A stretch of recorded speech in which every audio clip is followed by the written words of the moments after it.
This is square 4. We got our yarn, 11 wraps per inch. Needles are 3.5 millimeters.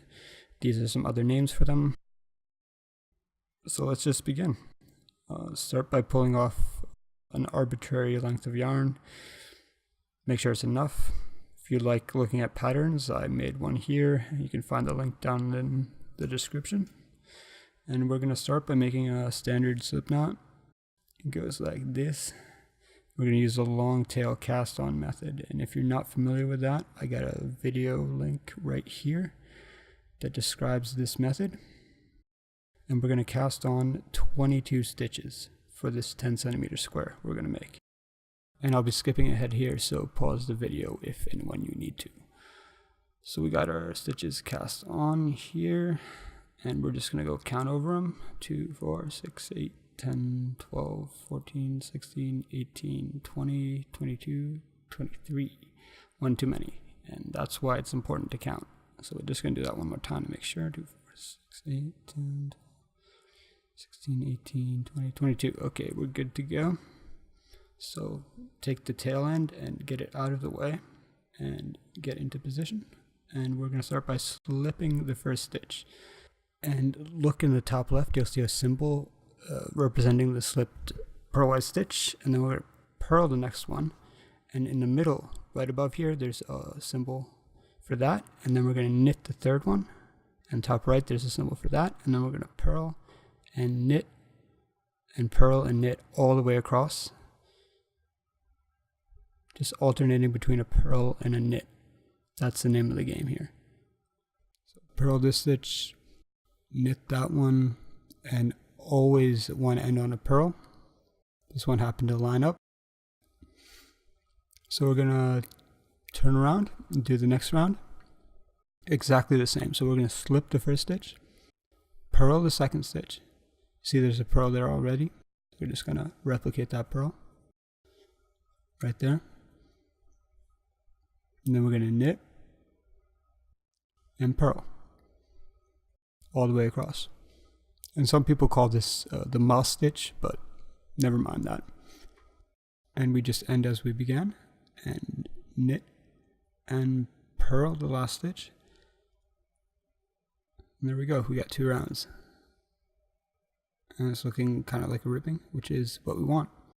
So this is where we switch it up a little. So we slip this first stitch purlwise like we always do, and then we look and you see that's a purl there on the second one. So if you see a purl, knit the purl and purl the knit. So we're just going to switch it up and do the opposite here. So purl and knit and purl and knit all the way across. And when you get to the last stitch, regardless if you purled the one before it, always purl that last stitch. That gives us a nice edge, and that's what we want. So we just turn it around again, and now we're just going to replicate what we see. So we're going to slip the first stitch like we always do, and we see that's a knit, so we're going to knit it. Next one's a purl, so we're going to purl it. And then knit, purl, knit, purl, knit, purl, all the way till the end, and always purl the last stitch. You're going to see here, we purl the next last one and the last one as well to give us that nice edge. Ooh, if I can get it here. There we go. So that's one iteration, 4 rows, and we're just going to repeat that. And a quick tip here is to remember if you're on an even or an odd row. So you see the tail end and the working yarn both come out on the same side. That means you just completed an even numbered row, row number 4 in this case. And that means you're about to start an odd numbered row, which means we're going to switch it up. Meaning, I'm going to slip this first stitch and I'll have a look here. I see that that's a knit stitch first and then a purl. You see these 2 nodes right here? That means it's a purl. So we're going to purl the first stitch, just like that, and then we're going to knit the second one, and purl the third, and knit the fourth, and so on and so forth, all the way to the end. And here you see a knit, and it lines up nicely, and we just purl the last one. And you can notice we're getting a pretty interesting texture here that's quite different from the other squares we've done so far. So that's great. But we're still using the same techniques, which is interesting as well. So we're going to continue by slipping this first stitch. Oh, and I should mention that because the tail end is over here, it means we're going to replicate what we see. It's important to look. So we see here, that's a pearl. And the next one is going to be a knit, and then a pearl, and a knit, and so on and so forth. I'm pretty sure you're getting the picture by now. And just continue on to the end. One more knit, and I see I've split the thread here. That's kind of unlucky, so I need to arrange that. Hang on 1 second. Let's see, I think it belongs over here. Yeah, that seems to be right. So we just continue. Pearl and pearl. Okay, good. So look, yeah, that seems kind of strange. Well, this is an opportunity. I can show you something that might be useful to you. So once again, we see we have the tail end here, which means we're going to switch it up. So we slip the first one, and we see here we have 2 knit stitches in a row. So the way we can turn that first knit back into a pearl like it should be is we pick up the loop underneath. We'll slip it over first, and then pick up the last loop, and then drop that loop you just made, and pull it out through the back, lift it over to the front, and then pull it back through to the back, and bam, place it back on, and that's a pearl now. Great. So we're switching it up. So we're going to knit that pearl. Split the thread again. There. Okay, we're back in business, and we're going to purl that knit, and then we're going to knit that pearl, and so on and so forth, all the way to the end here. And I'm sure you've realized this yourself already, but take this next pearl here, and we're going to purl the next one naturally because it's the last stitch. But you see, that's a pearl now, and we're going to turn it around, and we're going to look at that second stitch again. From this side, it looks like a knit. So a knit is a pearl. Just depends how you look at it. So we're going to continue knit and purl, all the way to the end. We're just replicating what we see. It's very important to look at your work because it will tell you what you need to do. I mean, all the information is right there in front of you. And just purl the last stitch. And that completes 2 iterations of the quote-unquote moss stitch pattern that we're doing right now. And it's looking pretty nice. So just keep doing that, and I'm just going to skip ahead.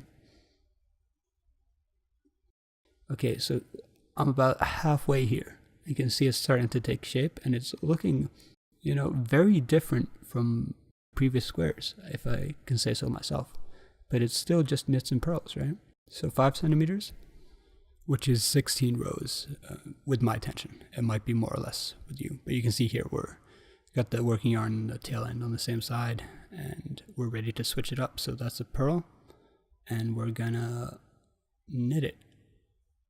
And then we're gonna purl the next, and knit the next, and purl. Yeah, you know what to do. So we're coming up on the end here, and we're gonna end on a purl. So that's 2 purls in a row. That's great. That's exactly what we want. So we'll just turn it around here, and you can tell that by the tail end here that we need to just replicate what we see. So that's a knit, so we just knit that, and that's a purl. We'll purl that, and the real goal here is just to get comfortable maneuvering back and forth from the knit and purl positions and getting a nice fluid motion. That's the real purposes of this exercise. So that's half the iteration completed. So we're just going to turn it around, and maybe I should mention how you identify purls and knits. I'm sure you know how, but just to mention it here. So we're starting a new row, and we're going to switch it up. So if we focus in here, you can see this is a purl because the yarn is coming out in front on the last round, and this is a knit because the yarn is going behind on the previous round. And that's the definition of a knit and a purl. It's actually the same thing, but the yarn is showing on the front or the back. So here it's on the back, so we purl that. Here it's on the front, so we knit that. And then we purl and knit and continue on all the way across.